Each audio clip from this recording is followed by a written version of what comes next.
إن الحمد لله نحمده ونستعينه ونستغفره ونعوذ بالله من شرور أنفسنا من سيئات أعمالنا من يهده الله فلا مضل له ومن يضلل فلا هادي له وأشهد أن لا إله إلا الله وحده لا شريك له وأشهد أن محمدا عبده ورسوله أما بعد. Louange à Allah, le maître des circonstances, on le loue pour tout ce qu'il nous accorde comme grâce et comme bien on lui demande de déverser ses grâces et ses bénédictions sur le prophète Mohammed sallallahu alayhi wa sallam, sa famille, ses compagnons et tous ceux qui les ont suivis jusqu'au jour de la rétribution. Alors nous sommes toujours dans le cadre de notre audio qui est intitulé Mise en garde, son importance et éclaircissement et réfutation de quelques ambiguïtés concernant le manhaj salafi. Jade. Alors on s'est arrêté sur, en avant, la séance précédente, nous avions détaillé, nous avons parlé de c'est quoi le mot salaf, quand on dit salaf, qu'est-ce qui est voulu par là, on a dit dans la langue arabe et on a expliqué aussi dans la terminologie islamique, et également on a rappelé, quand on dit je suis salafi, qu'est-ce que ça veut dire, et on a aussi parlé de la salafia, quand on dit la salafia, qu'est-ce que ça veut dire, et donc, aujourd'hui, Inch'Allah, on va continuer donc dans quoi? Dans notre contexte. Alors ici, là, on va réfuter quelques ambiguïtés que les gens apportent concernant quoi? Le fait de se dire salafi. Jade. Parce que certains disent, on ne doit pas dire, tu ne dois pas dire je suis salafi. Nous disons à cette personne-là, ok. Parce qu'il dit quoi? Il te dit que le verset dans la sourate Al-Hajj a dit quoi? Parlant encore, Allah a parlé d'Ibrahim alayhi salam, que lequel vous a déjà nommé musulman. Ils disent voilà. Donc on a dit musulman, point barre. C'est comme ça qu'ils viennent, ils te disent. Ça veut dire ici qu'on ne doit pas ajouter d'autres appellations. Nous disons ok. Nous allons, un temps soit peu, réfléchir comme toi. On lui pose la question à cette personne qui vient avec ce verset-là, pour restreindre l'appellation musulman, c'est-à-dire l'appellation au mot musulman. On dit ok. On lui pose une question. Allah nous a uniquement appelés musulmans? Ou bien Allah a appelé les musulmans juste musulmans? Il n'y a pas d'autre appellation qu'Allah a donnée aux musulmans? Ou même aux compagnons? Ou aux tabi'in. Il n'y a pas une autre appellation. C'est seulement musulman. Si on lui dit non, il n'y a pas une autre appellation. Il n'y a que cette appellation-là, musulman. On va lui dire anta jahilun. On va dire toi tu es ignorant. Et donc, va t'asseoir pour qu'on t'enseigne. S'il nous dit oui, il y a d'autres appellations, nous allons lui dire mais comment alors tu dis si il y a d'autres appellations, pourquoi alors tu dis qu'on doit restreindre l'appellation aux musulmans, au mot musulman? S'il dit oui, le verset on a dit on vous a appelé musulman. Cela veut dire que c'est la seule appellation qu'on doit avoir. On dit non. Mais tu viens de dire tout de suite là. Tu viens de dire tout de suite que quoi? Qu'il y a d'autres appellations. Donc s'il y a d'autres appellations, ça veut dire que la compréhension que tu as de ce verset-là, il est faux. Qu'on doit restreindre l'appellation à musulman, non. Oui. Donc si lui vient, il nous dit non, on doit restreindre l'appellation au verset, c'est-à-dire musulman. Nous disons, ça c'est quoi? C'est une parole qui est batil. Tu dis oui, mais là il y a un texte, c'est pourquoi on peut quand même, nous disons, ah. Donc cela prouve ici que ta compréhension du verset est fausse.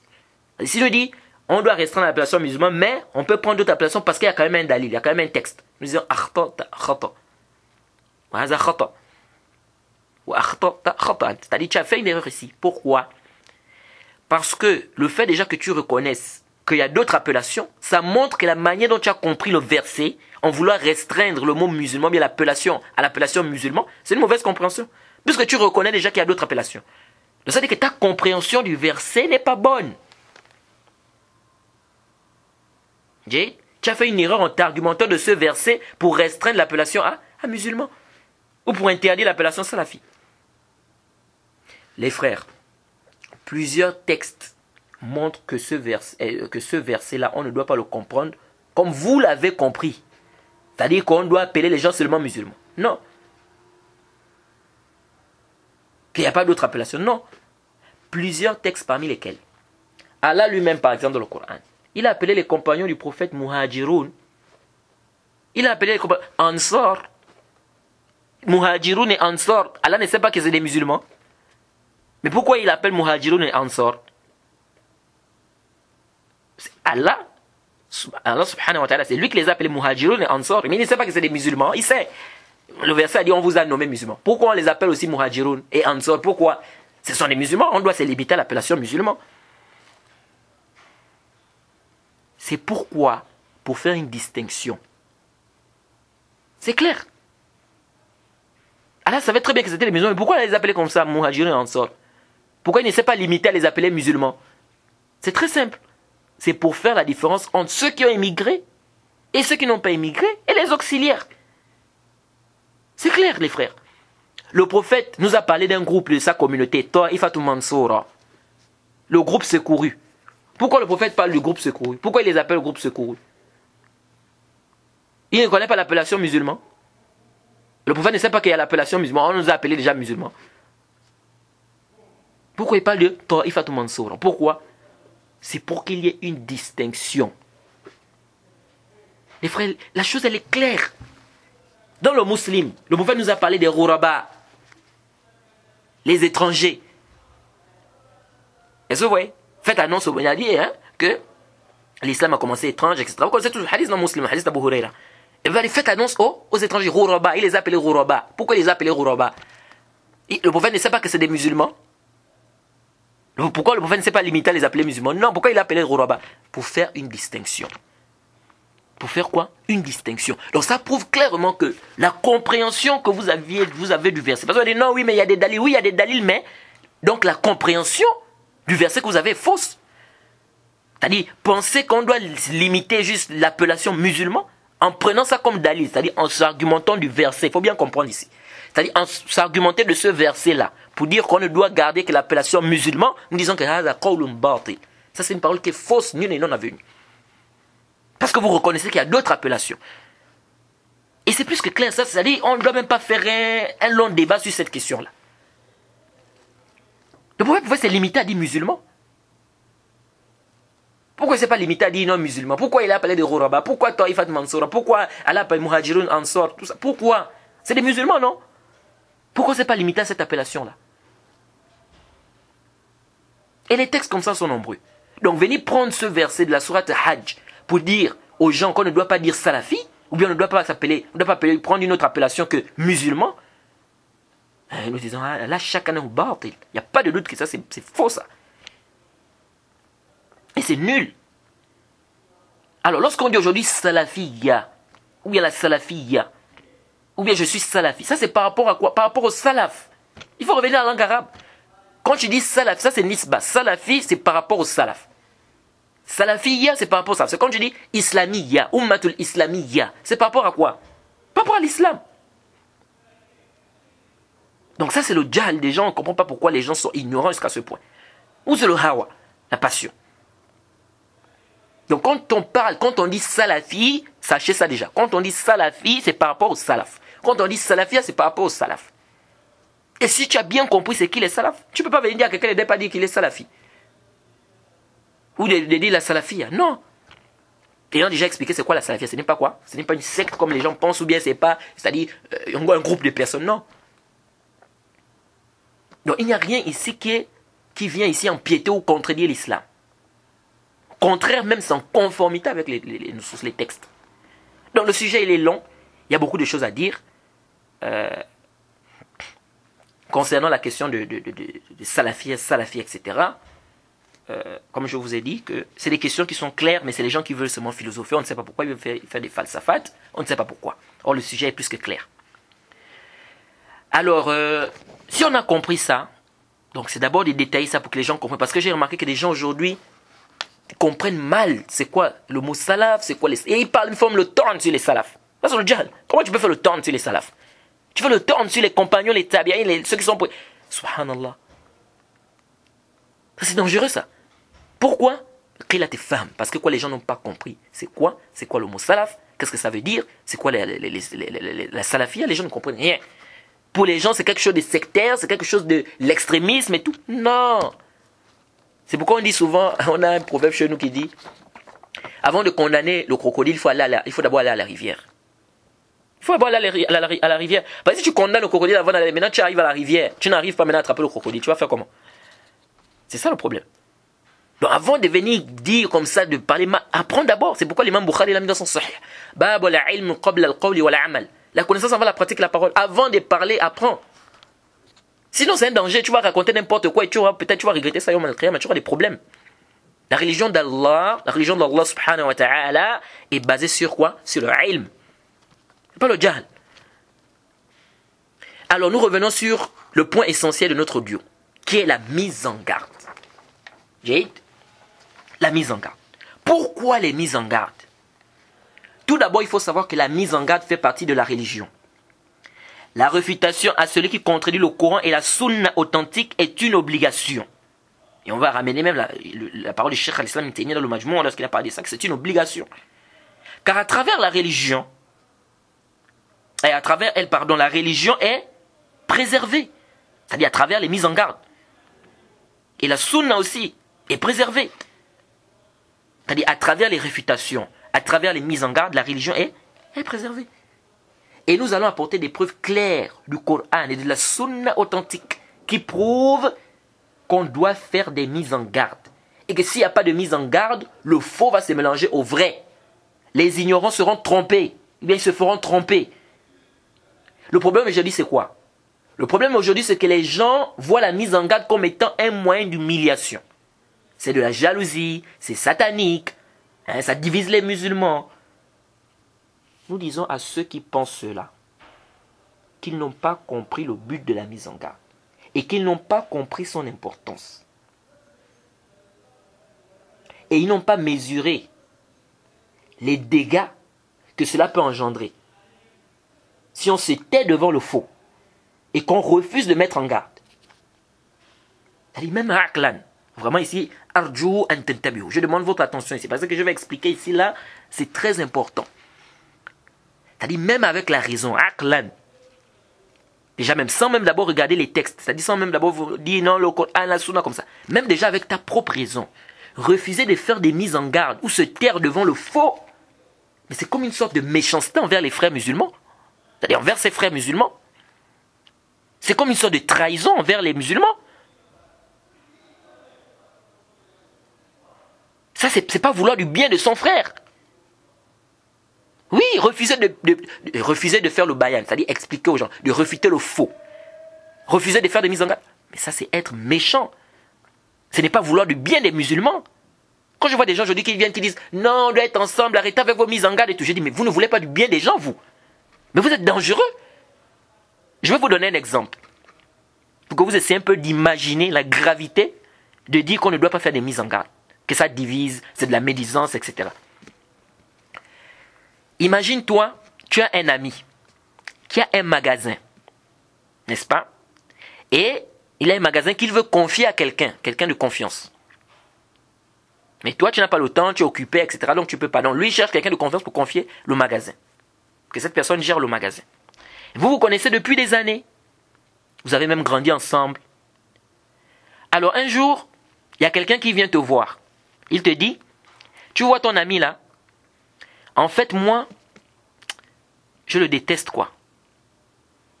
Mais je vais faire semblant de l'aimer. En fait, je fais semblant de l'aimer. C'est parce qu'en fait, suivez attentivement. Il dit, c'est parce qu'en fait, je veux qu'il n'ait plus de bien. Je veux quoi? Qu'il n'ait plus de bien. Je veux qu'il tombe en faillite avec son magasin là. Parce que je trouve qu'il est très orgueilleux. Il dit, je trouve qu'il est très orgueilleux. Donc je veux qu'il tombe en faillite. Comme ça, un peu, on va voir encore son orgueil qu'il est en train de faire. Donc j'ai envie de gagner sa confiance. Jusqu'à ce qu'il va me donner les responsabilités de son magasin. Alors là, je ferai tout ce qui est à mon pouvoir, hein, pour que son magasin tombe en faillite. Parce que moi, je trouve qu'il est trop orgueilleux. Et donc j'ai envie de lui donner une bonne leçon. Depuis qu'il est devenu, il a un peu de l'argent, il a le magasin, il devient orgueilleux. Donc lorsque je ferai tomber son magasin, on verra encore comment il va faire son orgueil là. En fait, lui, il pense que cet acte-là qu'il veut faire là, c'est bien. Tout simplement parce qu'il pense que l'autre est orgueilleux. Lui, il croit que ce qu'il veut faire là, c'est bien parce que l'autre est orgueilleux. Mais toi, tu sais très bien que ce qu'il veut faire là, ce n'est pas bien. Jade, même si lui, il pense que ce qu'il veut faire est bien. Alors, tu le vois tout le temps C'est-à-dire, afin de se rapprocher de ton ami, tout le temps, maintenant, il marche avec ton ami. Tout le temps, avec lui. Il va chez lui, tout le temps, ils rient ensemble. Et toi, tu connais très bien son plan. Il te l'a dit. Et tu sais bien que si ton ami continue à marcher avec lui, il finira par lui faire confiance. Et le laissera gérer son magasin. Et donc, ça risque d'être la faillite pour ton ami. Une question se pose.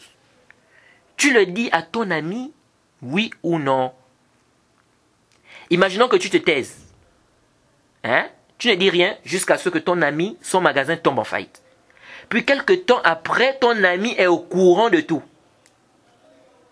Il est au courant du tout, c'est-à-dire du plan que celui-là avait fait.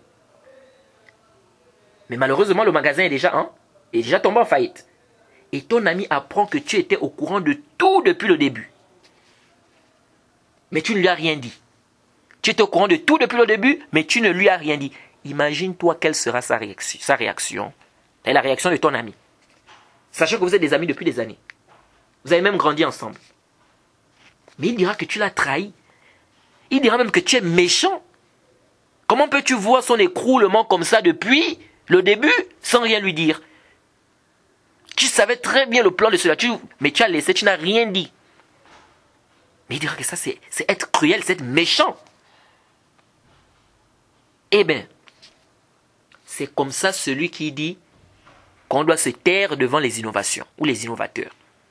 Qu'il ne faut pas, mettre en garde contre les innovateurs qui sont en train de garer les gens. Car ici, ce n'est plus ton ami, mais c'est ton frère musulman. Comme le prophète a dit, le musulman est le frère du musulman. Et dans un autre hadith, le hadith de Anas, fi sahihain, Anna Nabiyya sallallahu alayhi wa sallam qala, la yu'minu ahadukum hatta yuhibba li akhihi ma yuhibbu li nafsihi. L'un d'entre vous ne sera pas croyant jusqu'à ce qu'il aime pour son frère, ce qu'il aime pour lui-même. Et tu sais pertinemment les égarements de tel ou tel innovateur. Et tu sais très bien que si tu ne dis rien, il finira par égarer plusieurs musulmans, il finira par égarer plusieurs de tes frères. Et pourtant, lui, l'innovateur là, il croit que ce qu'il est en train de faire est bien. Comme l'exemple que je venais de vous donner. C'est-à-dire, lui, il pense que ce qu'il fait là, c'est bien. Celui qui voulait faire tomber la boutique de l'autre. Lui, il pensait que ce qu'il voulait faire là, c'était bien. Jade pensait que c'est une bonne chose. Parce qu'il dit que non, c'est pour lui donner une bonne leçon. Face à quoi? À l'orgueil qu'il lui attribue. C'est-à-dire qu'il attribue à ton ami. Or, cette intention, elle est mauvaise. Donc, l'innovateur, il veut que tu le suives dans son innovation. En croyant que ce qu'il fait est bien. Même si aussi, il faut rappeler qu'aujourd'hui, on trouve des innovateurs qui savent pertinemment qu'ils sont égarés, mais le dunya, le bas monde, les biens du bas monde, ça remplit son cœur. Donc, il s'en fout même s'il trompe les gens. Il change les sentences. Il sait très bien que telle chose est interdite, par exemple, mais il dit non, c'est permis. Elle est permise, la chose-là. À cause de quoi? De l'argent. Ou vice-versa. Wali'azu billah. Qu'Allah nous en préserve.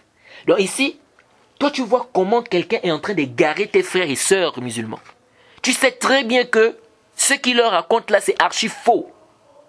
Mais tu es là, tu ne dis rien. Tu te tais. Tu regardes. Pire encore. Même certains vont aller même très loin. Ils vont jusqu'à faire même des éloges. C'est-à-dire quelqu'un est en train d'égarer les gens. Tu sais très bien qu'il est en train d'égarer les gens. Mais tu es là, tu fais ses éloges. Tu le soutiens. Quelqu'un égare tes frères. Tu le sais très bien. Mais tu ne dis rien. Au contraire, même tu le soutiens, tu fais ses éloges. Mais tu es dangereux pour la communauté, toi. Oui, tu es dangereux. C'est-à-dire tu vois comment on est en train d'égarer les gens. Tu as connaissance de cause que ce gars-là, il est égaré, il égare les gens. Tes frères musulmans. C'est pas seulement ton ami ici. Le musulman est le frère du musulman. Ton frère musulman, mais tu ne veux pas du bien de tes frères musulmans. Tu es là, tu regardes comment on est en train d'égarer les gens. Tu ris même. Non, il ne faut pas venir faire ça. Ça peut amener les divisions. Subhanallah. C'est pourquoi vous allez trouver que les savants vont classer quelqu'un qui soutient ou quelqu'un qui fait des éloges aux gens de l'innovation. On le classe parmi eux. On le classe parmi les innovateurs. Même s'il n'a pas fait l'innovation. Car celui qui est d'accord, qui est satisfait de quelque chose, il est comme celui qui a fait cela. Même s'il n'a pas fait la chose. Et il y a plusieurs textes qui prouvent ça. Plusieurs textes qui prouvent ça. Alors, si on a bien compris tout ça, qui est finalement le méchant dans la mise en garde? Si on a compris tout ça là, que je viens d'expliquer là. Parce qu'il ne faut pas voir les gens voient la mise en garde comme quelque chose de diabolique. Non! La mise en garde, c'est une adoration. Et quand la personne le fait de manière sincère, en recherchant le visage d'Allah, il veut du bien de ses frères. Je te veux du bien lorsque je te mets en garde contre quelqu'un qui est en train de t'égarer. Moi, je sais qu'il est en train de t'égarer. Toi, peut-être, tu es ignorant, tu ne sais pas. Je te mets en garde contre lui. Je veux de ton bien. Mais comment les gens... Je ne comprends pas vraiment les gens. Comment quelqu'un va venir dire non, on ne doit pas faire de mise en garde? Qui est finalement le méchant dans la mise en garde? C'est celui qui fait les mises en garde ou c'est celui qui dit aux gens non, ne faites pas de mise en garde? Celui qui se tait. Et il va même plus loin. Il va jusqu'à faire des éloges. N'est-ce pas? Tout en sachant les égarements de ce dernier, il va faire ses éloges, il va le soutenir. Ou celui qui refuse de parler, il décide de se taire. C'est-à-dire, on se demande maintenant, qui est le méchant dans tout ça? C'est celui qui fait la mise en garde, qui refuse de se taire, ou c'est celui qui se tait et qui dit aux gens non, on ne doit pas faire de mise en garde? Qui est le méchant? Je vous laisse donner la réponse. C'est pourquoi parfois je me dis, c'est quand les gens disent non, arrêtez avec vos mises en garde là. On ne doit pas diviser les musulmans. Je me dis, mais ceux-là, ils ne veulent pas le bien des autres musulmans seuls. Les gens qui disent ça, vraiment, ils sont dangereux pour la communauté. Non, mais tu es un danger. Tu dis on ne doit pas faire des mises en garde, mais c'est grave ça. Toi, tu ne veux pas du bien des gens, toi. Tu ne veux pas le bien de tes frères musulmans. Est-ce qu'ils réfléchissent même, Daddy? Moi, je me demande parfois, est-ce qu'ils réfléchissent à ce qui sort de leur tête là? Quand ils disent non, on ne doit pas faire des mises en garde, ils réfléchissent vraiment. Donc, même avec la raison raisonnante, je dis bien la raison raisonnante, parce qu'on peut avoir une raison et refuser de raisonner. Donc, je dis la raison raisonnante. Dire qu'on ne doit pas faire des mises en garde, ça c'est bâti. Même avec la raison raisonnante. Ou penser que tout celui qui fait une mise en garde, il est trop dur. Et la mise en garde fait partie du bon conseil, les frères. La mise en garde fait partie du bon conseil. On connaît tous le hadith du prophète de Tamim ad-Dari, fi Sahih Muslim. Ad-dinu nasiha. La religion, c'est le conseil. Lorsque je viens, je te dis, Yahri, fais attention. Tel frère, il a des déviations à tel niveau, à tel niveau. Je te prouve ça par le Coran et la Sunna. C'est parce que je te veux du bien. Toi, tu ne dois pas voir ça ici comme si, non, tu ne dois pas faire ça, tu ne dois pas parler mal, comme j'ai vu d'autres là. Non, tu es en train de dévoiler les défauts de ton frère. Tu ne dois pas dévoiler les défauts de ton frère. Mais il t'amène des textes, mais tu as compris ce qui t'a précédé dans cette compréhension-là. Les gens, aujourd'hui, subhanallah. Et le hadith de Jarir ibn Abdillah al-Bajali, fi Sahih Muslim, dit bay'atu nabiyya sallallahu alayhi wa sallam ala nushi li kulli muslimin. Dit j'ai fait le pacte d'allégeance au prophète Mohammed sallallahu alayhi wa sallam de conseiller tout musulman. Donc la religion c'est le conseil. Donc on ne doit pas voir la mise en garde toujours dans le non c'est satanique, non c'est ça divise les musulmans, non c'est la haine, non c'est la jalousie, non. Non les frères. La mise en garde c'est un conseil. Lorsque tu dis à tes frères n'écoutez pas tel, car c'est un innovateur, prenez garde. C'est pas un conseil ça. C'est un conseil. Et vous devez savoir que la mise en garde, c'est la voie de tous les prophètes. C'est-à-dire que tous les prophètes ont mis en garde, contre tous ceux qui peuvent porter atteinte aux gens. Donc toi, lorsque toi tu viens, tu ne dois pas faire des mises en garde, mais tu es en train de dérouter la voie des prophètes. Le dalil c'est quoi? C'est venu dans le Sahih Muslim. Le hadith d'Abdullah ibn Amr ibn As, radiallahu anhu. قال رسول الله صلى الله عليه وسلم إنه لم يكن نبي قبلي إلا كان حقا عليه أن يدل أمته على خير ما يعلمه لهم وأن ينذرهم شر ما يعلمه لهم. Le hadith est clair. Le prophète dit il n'y a aucun prophète avant moi sans que ce ne soit un droit ou une obligation sur lui de montrer à sa communauté le bien qu'il connaît pour eux et de les mettre en garde. De mettre en garde contre le mal qu'il connaît sur eux. Mettre en garde. Donc tous les prophètes ont mis en garde. Donc toi quand tu dis on ne doit pas faire des mises en garde, mais tu es en train de détourner de la voie des prophètes. Et ça c'est même parmi les preuves que certains savants ont dit, comme le Cheikh Al-Albani et bien d'autres, qui prennent pour prouver que la définition que beaucoup de gens apportent du prophète, quand ils veulent faire la distinction entre le prophète et le messager, n'est pas correcte. Hein, le fait de dire que le prophète, on ne lui a pas ordonné de transmettre, lam yu'ma bitablir, mais le messager umira bitablir. Ils veulent faire les faveurs prophète et messager. Non, que le prophète, on ne lui a pas demandé de transmettre, mais le messager, on lui a demandé de transmettre. On lui a ordonné de transmettre. Jade, ça c'est pas sahih. Le hadith fait un rad à ça, à cette parole. Hein, même si on sait qu'il y a des grands savants qui l'ont dit. Donc comme on dit toujours, hein, ad-dalil wa haqqu an yuttaba'. Hein, le dalil est plus en droit d'être suivi ici. Jade, le prophète ici, on lui a ordonné de transmettre. Le hadith dit ici que, sans que ce ne soit une obligation pour lui de montrer, d'avertir, donc il doit transmettre. Jade, il doit faire quoi? Il doit transmettre. Donc le prophète, on lui a ordonné de transmettre. Étant donné que, ici ce hadith là nous dit très bien que c'est quoi? Une obligation sur lui, c'est haqq alayhi. Vous voyez? Et en plus, si déjà même les hommes, on nous a demandé de transmettre le message de l'islam. Le prophète a dit par exemple, Ballighu anni walaw aya. Et tous les textes qui sont venus dans ce sens-là. Mais ça veut dire que le prophète Mimbab Aoula, le prophète Mimbab Aoula aussi, il lui a donné de quoi? De transmettre. Bref, ce n'est pas ici hein, notre débat. Vous allez voir que les savants divergent hein, sur la différence entre un prophète et un messager. Il y a plus de 5 paroles même. Hein, plus de 5 paroles. Bref, c'était juste une parenthèse. Donc dans ce hadith, ou bien ce hadith nous prouve que les prophètes ont mis en garde contre des mauvaises choses. Et tout cela, c'est pour notre bien. On doit mettre en garde contre tout ce qui peut porter atteinte aux musulmans, dans la mesure du possible. On doit mettre en garde contre le shirk, et contre ses partisans, contre les innovations, et contre ses partisans, et tout ce qui est interdit. La réfutation, c'est celui qui contredit le Coran et la Sunna, c'est un fondement parmi les fondements de l'islam. Le prophète nous a mis en garde contre les Khawarij. Oui ou non? Donc le prophète n'a pas compris. Pourquoi le prophète n'a pas compris? Comme vous avez compris là, que non, les mises en garde, ça met les divisions. Le prophète a mis en garde contre les Khawarij. Et vous savez que les Khawarij, ala rajih, ce sont des musulmans. Même s'il y a un khilaf là-bas entre les savants. Donc le prophète nous a mis en garde contre les Khawarij. Le prophète nous a mis en garde contre les Qadariya. Hein, pour les savants qui voient l'authenticité du hadith, comme le Cheikh Al-Albani, rahimahullah. Le prophète nous a mis en garde contre les Qur'aniyoun. Hein? Ceux qui vont juste travailler avec le Coran et rejeter la Sunna. Et aujourd'hui, ça commence petit à petit. Hein? Avec les Adnan Ibrahim. Hein? Et tous ceux qui le suivent là. Hein? Ils rejettent les Bajrafi, tout ce monde-là. Ils rejettent des hadiths authentiques. Plusieurs choses qui se trouvent dans des hadiths, les Qardawi, tout ça. Tout simplement parce que quoi? Tout simplement parce que ça ne va pas en conformité avec leur raison. Parce qu'ils voient un semblant de contradiction. Tous ces gens-là, Adnan Ibrahim, Bajrafi, tout ce monde, les Qardawi, ils ont presque les mêmes principes. Le hadith contredit la raison, allez, yella, on jette. Ça semble contre. Et c'est là, vraiment les gens ont des problèmes. Mais ça contredit ta raison à toi.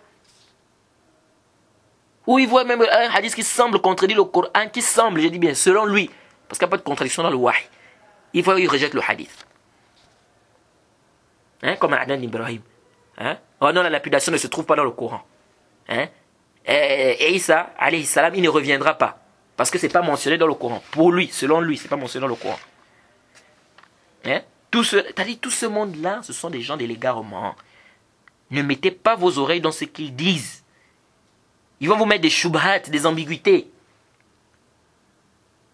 Lorsque le prophète Mohammed, sallallahu alayhi wa sallam, il a lu le verset, dans la sourate Al-Imran, هو الذي أنزل عليك الكتاب منه آيات محكمات هن أم الكتاب وأخرى متشابهات فأما الذين في قلوبهم زيغ فيتبعون ما تشابه منه ابتغاء الفتنة وابتغاء تأويله وما يعلم تأويله إلا الله. Allah a dit, c'est lui qui a fait descendre vers toi le livre dans lequel se trouvent des versets clairs, n'est-ce pas, qui sont la mère du livre, et d'autres qui peuvent prêter à interprétation diverse ou qui peuvent être équivoques. Quant à ceux-là qui ont une déviation, hein, ou un problème dans le cœur, n'est-ce pas, ils suivent ce qui peut prêter à équivoque ou bien ce qui peut prêter à interprétation diverse, n'est-ce pas, cherchant par là à créer quoi? Une fitna. Hein? Il dit alors que ne connaît son explication, son interprétation, qu'Allah subhanahu wa ta'ala. Arju an tantabihu. Je demande votre attention ici. Qu'est-ce que le prophète a dit après avoir lu ce verset? Ça c'est le hadith que je vous cite là, c'est le hadith qui est dans Bukhari et Muslim. Que je vais vous citer tout de suite là. C'est dans Bukhari et Muslim. Hadith de Aïcha, radiyallahu anha. Si je ne m'abuse. Après avoir lu ce verset, qu'est-ce que le prophète a dit? Intabi, écoute ici, hein. Les gens qui disent on ne doit pas faire des mises en garde et tout et tout. Le prophète a dit فَإِذَا رَأَيْتَ الَّذِينَ يَتَّبِعُونَ مَا تَشَابَهَ مِنْهُ فَأُولَٰئِكَ الَّذِينَ سَمَّ الله أو فإذا رأيت الذي يتبع ما تشابه منه فأولئك الذي سمى الله أو سمى الله فاحذرهم. Jade, Allah dit, le prophète dit quoi ici? فإذا رأيت الذين يتبعون ما تشابه منه. Si tu vois ceux-là qui suivent les choses équivoques, choses qui peuvent prêter à interprétation diverse, فَأُولَٰئِكَ الَّذِينَ سَمَّ اللَّهُ فَاحْذَرْهُمْ. Il dit, ce sont eux que Allah a cités dans le Coran, dans le verset là. Prends garde. Prends garde d'eux. Intabi. Le prophète a dit quoi? Si tu vois des gens qui suivent des choses équivoques, ce sont eux là qu'Allah a cités dans le verset. Prends garde d'eux. Ça c'est un grand hadith qui prouve avec clarté qu'on doit faire des mises en garde. Et c'est un rad aussi contre ceux qui disent aujourd'hui, ils ont apporté une bid'a aujourd'hui, ils disent non, on met en garde contre les innovations, mais pas contre les innovateurs. Regardez hein, comment les gens sont en train d'apporter des bid'a dans le dîn d'Allah.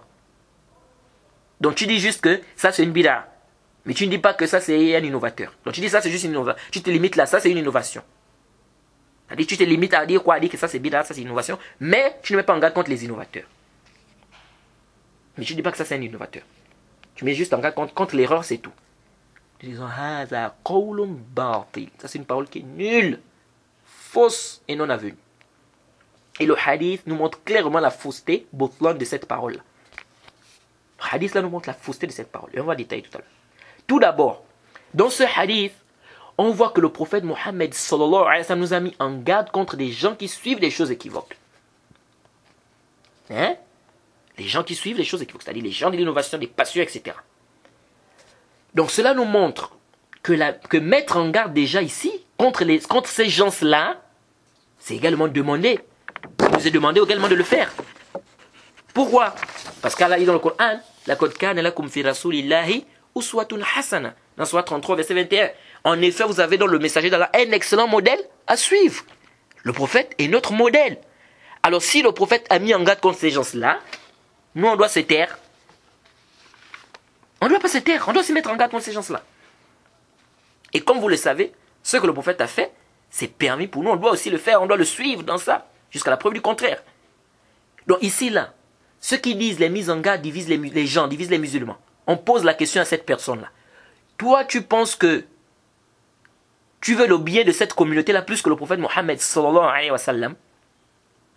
C'est pas le prophète qui a interdit c'est-à-dire c'est pas le prophète Mohammed sallallahu alayhi wa sallam qui a interdit les divisions. Donc toi, c'est-à-dire que tu as mieux compris que le prophète sur qui la révélation est descendue. Et dans lequel le Coran est descendu, le verset même que vous amenez, oh, accrochez-vous ma chaise, ne vous divisez pas. Donc, le prophète Mohammed sallallahu n'a pas bien compris ça. C'est grave ça. Allah réprimande la division. Le prophète le sait très bien. Donc ça montre clairement que si ta compréhension était une bonne compréhension, le prophète ne devait pas mettre en garde contre les gens qui suivent les choses équivoques, sachant que la mise en garde divise les gens et Allah nous a interdit de se diviser. Donc, le prophète ne devait pas mettre en garde. Non. Donc cela montre clairement l'égarement de cette pensée-là. Hein, qui veut qu'il n'y ait pas de mise en garde. C'est bâtil ça. Parmi les choses qu'on tire de ce hadith, donc déjà le prophète a mis en garde ici. Il a dit, prends garde. Il te met en garde. Donc toi, quand tu viens, tu dis non, les mises en garde divisent les gens. Mais le prophète ici, donc ça veut dire que le prophète Mohammed sallallahu alayhi wa sallam, s'il avait compris ça, comme toi tu as compris là, il ne devait pas mettre en garde. Il devait être le premier à ne pas mettre en garde. Et comme j'ai dit, c'est être méchant de refuser de mettre en garde. Le prophète nous veut du bien. Quand le prophète il te dit prends garde, c'est parce que le prophète te veut du bien.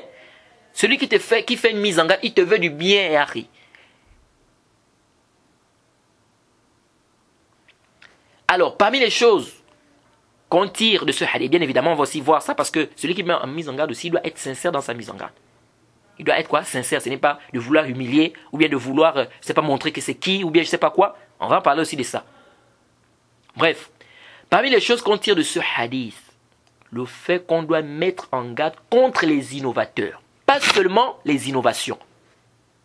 Arju an tantabihu. Je demande votre attention ici.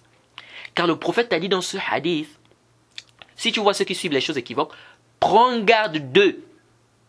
Il a dit, si tu vois ceux. Il n'a pas dit ici, prends garde de leur innovation. Non, il a dit, fahzarhum, hum. Donc ici le prophète parle de ces gens-là. Il ne s'est pas juste limité à parler de quoi? De leur innovation. Le prophète pouvait très bien dire. Il pouvait juste dire, prenez garde de leur innovation. Mais le prophète n'a pas dit ça. Le prophète a mis en garde contre eux. Fahzarhum, eux là, prends garde d'eux.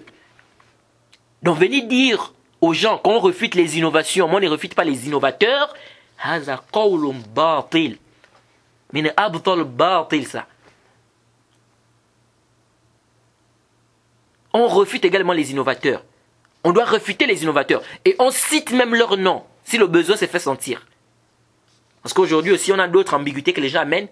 Ils disent non, tu ne dois pas citer le nom de cet innovateur-là. Quand le prophète disait toujours Ma'balu aqwamin, Ma'balu aqwamin. Le prophète disait toujours qu'ont les gens à faire telle ou telle chose. Qu'ont les gens à faire telle ou telle chose. Comme disait le cheikh Rabi' ibn Hadi al-Madkhali, hafizahullah, imam min a'immat as-sunnah, n'en déplaise aux gens de l'innovation et ceux qui ont la haine dans leur cœur contre le cheikh. Qu'Allah leur donne ce qu'ils méritent, ces gens-là.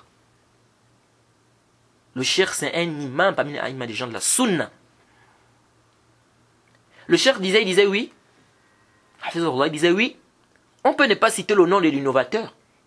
Il dit mais, écoutez ce que le cheikh dit, il dit mais, parfois ça n'a pas d'effet. C'est-à-dire, il n'y a pas de faïda, c'est-à-dire, la yanfa'. Parfois ça ne profite en rien de le fait de ne pas citer son nom. Jade, alors ici, on est obligé ici de citer son nom. Tu ne cites pas son nom. Les gens ne savent pas de qui tu parles. Ils pourront toujours partir chez cet innovateur. Car il y a des erreurs que toi, tu cites par exemple, que eux peut-être ils ne voient pas. Ils ne voient pas ces erreurs-là en lui. Car ils n'ont pas assez de science. Parce que vous devez savoir qu'il y a des erreurs graves. Il y a des erreurs qu'un savant peut détecter chez un prédicateur que toi, ignorant, tu ne peux pas voir facilement. Donc si ici le simple fait juste de citer cette erreur-là ne sert à rien, car les gens continuent toujours à suivre cette personne-là, on dit ah là, maintenant il faut citer son nom. Ici on a besoin, le besoin s'est fait sentir, ici on doit citer son nom. Et même le nom de son père s'il le faut. Oui, quand on dit Jahm ibn Abi Sofwan, on dit Jahm le fils d'Abi Sofwan, qu'est-ce qu'on a à voir avec son père ici? Mais on cite son père ici, pourquoi? Parce qu'il est reconnu c'est-à-dire il était reconnu par cette appellation-là. Jade. Donc si le besoin s'est fait sentir, on cite le nom de la personne. Pas venir dire non, on ne doit pas citer les noms, on doit juste dire que non, il y a des gens qui font comme ça, comme le prophète, parce que le prophète disait souvent que quand les gens à faire telle ou telle chose, on ne doit pas citer le nom. On dit oui, c'est possible qu'on ne cite pas le nom, mais si le besoin s'est fait sentir, la nécessité s'est fait sentir, ou bien on voit le danger ici de ne pas citer son nom, on doit citer son nom. On doit citer son nom. Et quand vous prenez un texte comme ça, et vous ne regardez pas les autres textes, le prophète parfois il faisait la spécification, il faisait le ta'yin. Dans le hadith, le Sahih Muslim, lorsque le prophète a dit à celui-là, le prédicateur, lorsqu'il a dit Bi'sal khatib ant, dans le Sahih Muslim, le prophète lui a dit quel mauvais prédicateur tu es. Le prophète il n'a pas spécifié ici, il n'a pas dit toi, tu. Le prophète a dit Bi'sal khatib ant. Il n'a pas dit, le prophète pouvait très bien dire ici, il y a des gens qui sont des mauvais prédicateurs, hein. Le prophète pouvait le dire. Mais pourquoi ici le prophète ne l'a pas dit? Le prophète pouvait ne pas spécifier, il pouvait seulement dire, il y a des gens qui sont des mauvais prédicateurs. Mais le prophète a cité, il a dit ant. Donc si quelqu'un fait des erreurs, on peut le spécifier. On dit toi là tu as fait telle ou telle erreur, toi tu as fait telle ou telle erreur. Oui. Mais il faut faire attention les frères. Et dans le Sahih al-Bukhari, le hadith de Amr ibn As, radiyallahu anhu, il dit que le prophète Mohammed sallallahu alayhi wa sallam a dit quoi? Devant les gens. Il a dit Inna Al Abi Amr, laysu bi awliya'i, wa innama wali Allah wa salih al-mu'minin. Il dit quoi? Que le prophète a dit, certes, la famille de Abi Amr, ce ne sont pas mes alliés. Certes, mon allié, c'est Allah et les pieux croyants. Le prophète ici a cité. Il a cité le nom. Il a dit la famille de Abi Amr. Le prophète pouvait bien dire, il y a des gens qui ne sont pas mes alliés ici. Hein. Mais il n'a pas fait ça. Donc on retient ici qu'on peut citer le nom de la personne si le besoin s'est fait sentir. Comme on peut aussi ne pas citer son nom si on voit qu'il n'y a pas de... Par exemple, il y a des gens, par exemple, ils ne sont pas connus, ils font des innovations, mais ils ne sont pas vraiment connus. Si le fait, par exemple, de citer son nom, ça peut faire en sorte que les gens vont se tourner vers lui maintenant pour l'écouter. Ici, on dit, la maslaha veut quoi? Qu'on ne cite pas son nom. Parce que le fait de citer son nom ici, ça peut faire quoi? Déjà, il n'est pas connu, il fait ses bidara. Peut-être c'est pas connu. Le fait de citer son nom ici, ça peut faire quoi? Ça peut le rendre célèbre. Et puis, les gens vont maintenant retourner vers lui. Oui. Donc, on regarde les maslaha et les mafsada. Mais venir dire aux gens comme ça, de manière absolue, qu'on ne doit pas citer les noms. On doit juste parler Moubahaman. On dit non. Non. Il y a plusieurs textes qui vont dans ce sens. Donc on cite le nom si une nécessité se fait sentir. Il y a un autre problème ici, c'est qu'il y a des gens qui pensent que la mise en garde rentre dans la médisance. Hein, comme quelqu'un, il y a des gens qui me disaient là, ils ont vu mes mises en garde, ils disent attention, la médisance est interdite, comme ça vous allez être interrogé au Mal-Qiyama. Elle est interdite la médisance, etc. C'est le djihad. Toi, tu es ignorant, il faut qu'on t'enseigne.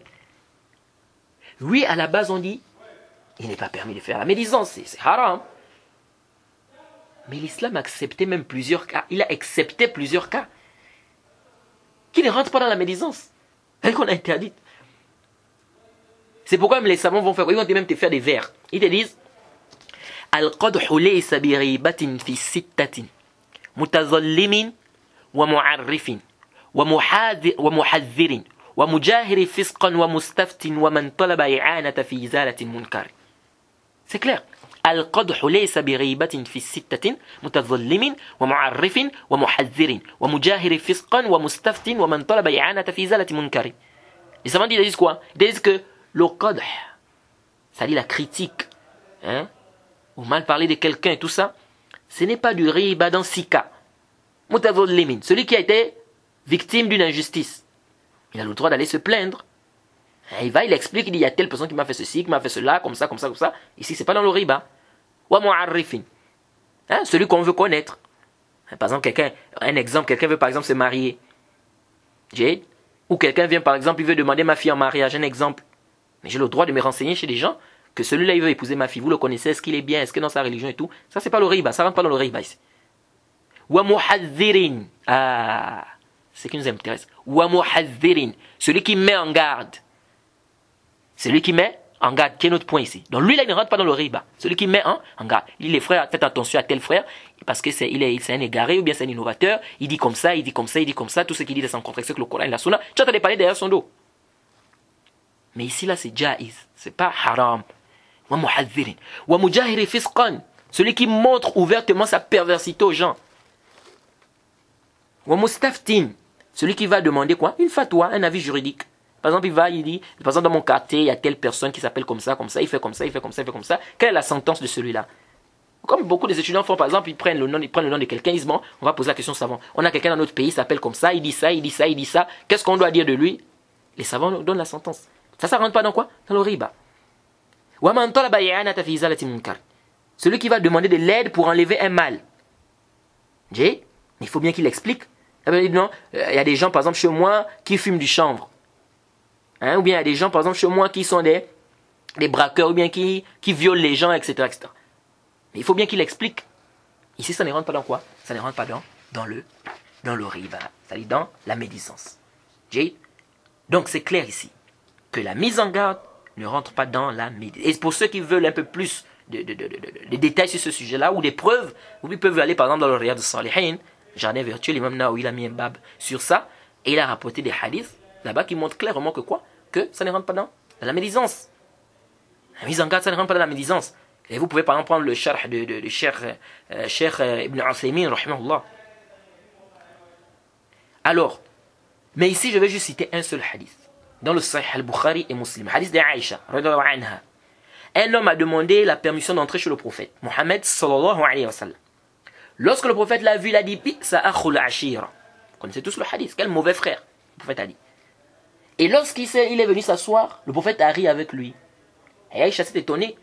Et le prophète lui a dit, c'est les pires des gens auprès d'Allah le jour de la résurrection, c'est-à-dire les gens qui auront le pire statut auprès d'Allah le jour de la résurrection, sont des gens dont les gens fuient ou que les gens délaissent à cause de leur perversité.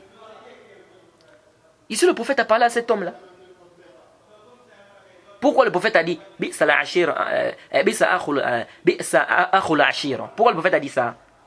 C'est pour que les gens prennent garde de ce genre de comportement. Que les gens n'aient pas ce genre de comportement. C'est-à-dire le comportement de cet homme-là. Donc ici, c'est comme une sorte de mise en garde par rapport à ces comportements. Donc si on parle de quelqu'un en guise de mise en garde, ici ça ne rentre pas dans la médisance, dans l'interdiction, pas du tout. Maintenant, il faut faire attention. La mise en garde est une adoration. Car tu mets tes frères en garde contre le mal. Donc ici, intabi, attention. Celui qui fait la mise en garde, ça doit être pour Allah. Ça doit être sincère. Il le fait en espérant la récompense d'Allah. Il le fait pour aider ses frères, que ses frères comprennent, qu'ils ne soient pas trompés, qu'ils ne tombent pas dans les innovations, qu'ils ne suivent pas les innovateurs là. Ihzar yahi. Attention, attention. Ne fais pas une mise en garde parce que tu es jaloux de ton frère. Ou parce que tu as de la haine envers lui juste. Donc tu vas même jusqu'à raconter des mensonges sur lui. Ne fais pas une mise en garde parce que tu veux te faire voir. Ne fais pas une mise en garde, tu veux qu'on parle de toi. Ne fais pas une mise en garde parce que tu veux que les gens, quand il s'agit des questions, quand il s'agit des questions, ils reviennent chez toi, seulement chez toi. Alors là, tu gaspilles ton intention. Comme dit le cheikh Mohammed ibn Hadi al-Madkhali, hafizahullah, lorsqu'il a fait le sharh du livre Al-Farq bayna an-Nasiha wa at-Ta'yir d'Ibn Rajab, rahimahullah, il a dit que tu vois, il y a des gens, ils vont faire une réfutation, c'est-à-dire un rad, mais son intention est mauvaise. Et il dit non, j'ai mis en garde, en fait, c'est en guise de conseil. Oui, donc on doit purifier nos intentions. On doit purifier nos intentions. Tu ne fais pas la mise en garde ici pour humilier ton frère, parce que simplement tu ne l'aimes pas, tu n'aimes pas voir sa tête, comme beaucoup de gens disent. Non, je ne l'aime pas, je le trouve bizarre. Et de l'autre côté aussi, attention. Donc ici, celui qui fait la mise en garde d'abord, premièrement, il doit purifier son intention. Il le fait pour Allah parce que c'est une adoration. Ça, c'est un. De l'autre côté aussi, attention. On ne doit pas aussi prêter les gens des intentions n'importe comment. Oh, lui là, sa mise en garde là, c'est juste pour humilier. Il ne fait pas ça sincèrement pour Allah. Il fait la mise en garde, c'est parce qu'il est jaloux. Mais toi qui t'as dit tout ça là, tu connais maintenant les intentions des gens. Et c'est lui-même, ou bien est-ce que c'est lui-même qui te l'a dit? Est-ce que vous voyez? Si c'est lui-même qui te l'a dit, ça c'est autre chose. Mais toi comme ça, tu commences à balancer ou bien tu commences à avoir un zone sur l'intention de l'autre alors que l'intention c'est quelque chose, c'est un acte du cœur. Donc il faut faire très attention de dire aux gens n'importe comment. Non, son intention c'est ça, son intention c'est ça. Non, il faut faire attention. On nous a demandé de juger les apparences. Il y a des textes à ce sujet, plusieurs textes à ce sujet. Et parfois tu peux même voir un indice. C'est-à-dire, c'est un indice, tu crois que ça montre son intention. Mais quand on fouille en vérité, c'est pas ça son intention. Le hadith de Oussama ibn Zayd, vous connaissez dans Sahih Muslim. Lorsqu'il est venu là, l'autre a testé, il a tué. C'était un indice ici, il a vu l'indice. C'est pourquoi le prophète lui a demandé que quoi? Tu l'as tué alors qu'il a testé? Tu l'as tué alors qu'il a testé? Qu'est-ce que Oussama ibn Zayd a dit? Il dit, oh messager d'Allah, il a fait ça parce qu'il a vu l'épée. Il a testé parce que c'est un signe. Quelqu'un, tu sais qu'il est mécréant. Maintenant que vous dans le combat, il atteste. C'est un signe, tu peux penser ici quoi? Qu'il a testé à cause de quoi? Parce qu'il a eu peur. Mais qu'est-ce que le prophète lui a dit? Donc pourquoi on dit qu'il faut faire attention? Parfois tu peux voir même un signe, tu penses que c'est ça alors que c'est pas ça. Le prophète a dit Hal shaqaqta an qalbihi hatta ta'lam aqalaha am la? Écoutez ce que le prophète lui dit. Il dit, tu as ouvert sa porte, tu as ouvert son cœur pour savoir s'il a dit ça sincèrement, oui ou non. Vous voyez? C'est pourquoi on dit on doit se baser sur les... C'est vraiment prendre ce hadith-là pour dire quoi? On doit se baser sur le zahir. C'est vrai, le zahir, il peut avoir des signes et tout, etc. Mais il faut faire attention. On ne doit pas faire n'importe comment, c'est-à-dire venir prendre les intentions des gens n'importe comment. Non, son intention c'est ça, son intention c'est ça. Ça c'est dangereux. Et il y a d'autres personnes dans le problème d'intention, quand ils font des réfutations. Ou bien, pardon, quand ils font des erreurs. Qu'est-ce qu'il dit? Il fait une erreur, on le refute. Il dit oui, mais mon intention c'était pas ça. Et ça c'est dangereux, hein? Faites attention. Il y a des gens aujourd'hui, tu ne peux plus réfuter ce qu'il dit. À chaque fois que tu veux réfuter ce qu'il dit, il te dit non, mais mon intention c'était pas ça. J'ai voulu dire ça. Nous disons ton intention c'est en toi et Allah. Nous on refute ta parole. On dit cette parole là c'est une erreur. Ton intention ne refuse pas. Mais la parole là, la parole que tu as eu à dire, cette parole là c'est une erreur. Et c'est pas parce que ton intention est bonne que la parole que tu as eu à dire qui est une erreur deviendra bonne. C'est pourquoi quand le compagnon l'a dit, Masha'Allah wa ma'shit, ce qu'Allah veut, c'est que tu veux. Le prophète s'est empressé de le corriger. Il lui a dit, ne dis pas ça. Dis plutôt ce qu'Allah veut, puis ce que tu veux. Vous pensez que ce compagnon-là avait une mauvaise intention quand il a dit cette parole? Non. Mais cela n'a pas empêché le prophète de corriger l'erreur. Donc on corrige l'erreur. Tu fais sortir une parole qui n'est pas correcte, on dit ça c'est une erreur. Parce que ça contre le Coran et la Sunna. Donc tu dis oui, mais mon intention c'était pas. Ok, ton intention c'était pas ça, pas de problème. Mais la parole là c'est khata. Donc c'est pas parce que ton intention était bonne que la parole va devenir quoi? Haq.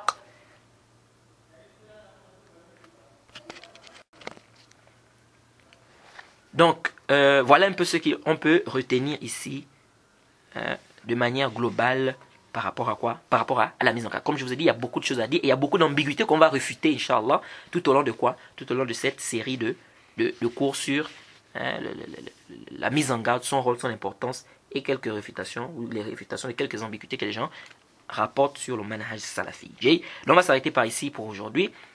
La séance prochaine, nous allons continuer à refuter les ambiguïtés que les gens apportent, parce qu'il y a d'autres qui apportent des ambiguïtés. Ils disent quoi? Ils disent non, on ne doit pas faire des mises en garde. Ils disent parce que tout le monde fait des erreurs.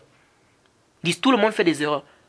Donc quand vous venez de faire des mises en garde, c'est pas normal parce que tout le monde fait des erreurs. Donc s'il faut faire des mises en garde, quand les gens font, à chaque fois que les gens, bien, lorsque les gens font des erreurs, ils disent donc personne ne restera. Donc tout le monde fait des erreurs, donc arrêtez de vos mises en garde. Nous allons voir que ça aussi c'est une parole qui est batil. Ça aussi c'est quoi? C'est une parole qui est batil. Donc le cours prochain, Inch'Allah, on va revenir sur ce point-là et on va détailler et essayer de refuter cette ambiguïté. On s'arrête pas ici, on demande qu'Allah nous donne la compréhension de la religion. Subhanakallahumma bihamdik, ashhadu an la ilaha illa anta astaghfiruka wa atubu ilayk. Assalamu alaikum wa rahmatullahi wa barakatuh.